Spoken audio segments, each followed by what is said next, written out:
حالكم يا حلوين؟ شو الأخبار؟ يلا انطلاقة مسائية بسيطة. مساء الخير، كيف حالكم يا حلوين؟ شو الأخبار؟ يلا انطلاقة مسائية بسيطة. مساء الخير، كيف حالكم يا حلوين؟ شو الأخبار؟ يلا انطلاقة مسائية بسيطة. مساء الخير، كيف حالكم يا حلوين؟ شو الأخبار؟ يلا انطلاقة مسائية بسيطة.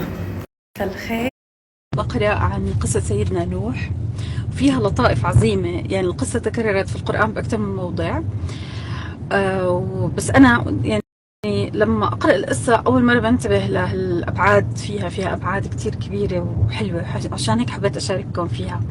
هلا أنا دايما بحكي الحكي بالدين مش لأي حدا، لأنه في ناس بتكون مختصة عندها علم بالشريعة، بس هي يعني مجرد أفكار ولطائف هيك، فقلت يعني عن جد حلو نشاركها.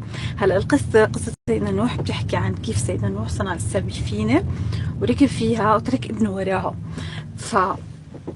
هي بتعلمنا درس كتير مهم بقصة إنقاذ الآخرين. مرات إحنا نتبنى دور البطولة بإننا ننقذ أشخاص بنحبهم موجودين بحياتنا، لأنه شايفينهم مش على الطريق الصح.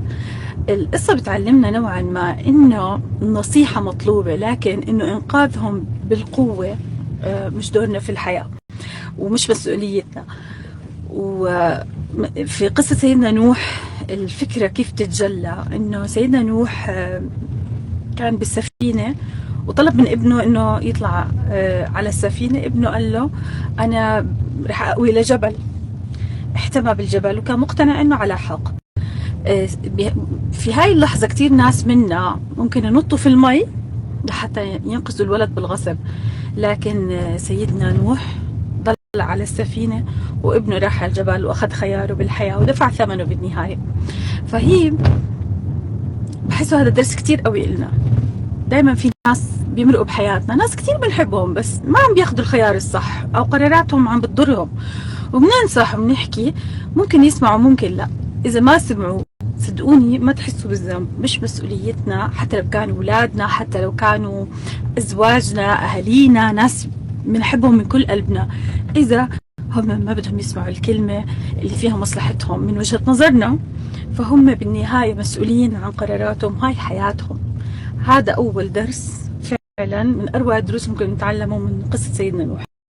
إحنا مع الأشخاص اللي بنحبهم بنقدم لهم الحب، وفي مرات تانية بنفرض عليهم الحب.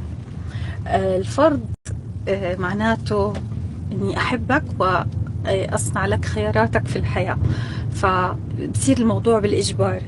وهذا اللي عم نحكي فيه، الفرق بين الحب الطبيعي اللي هو إنه أنا أحب لك الخير، والحب المش طبيعي اللي هي إني أفرض عليك الخير.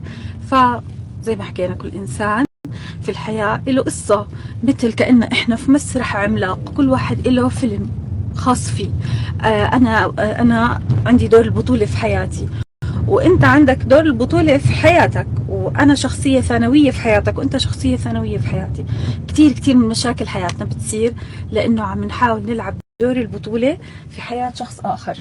يعني مثلا في ام من حبها لابنها ممكن انها فعلا تتدخل في خياراته زيادة عن اللزوم، لانها عم بتشوفه بتصرف غلط، وانا معها، ممكن فعلا هو عم بتصرف غلط، بس لأي مدى المنطق والدين بطلب مني اني انا اتدخل في خياراته؟ لازم مرات الانسان ياخذ الخيارات حتى لو غلط ويدفع ثمنها. هيك سنة الحياة، حتى يتعلم، وحتى فعلا ما حدا يلعب دور البطولة بدور حدا بحياة حدا عفوا، وبالتالي يتحول الحب من علاقة صحية لعلاقة فيها فرض.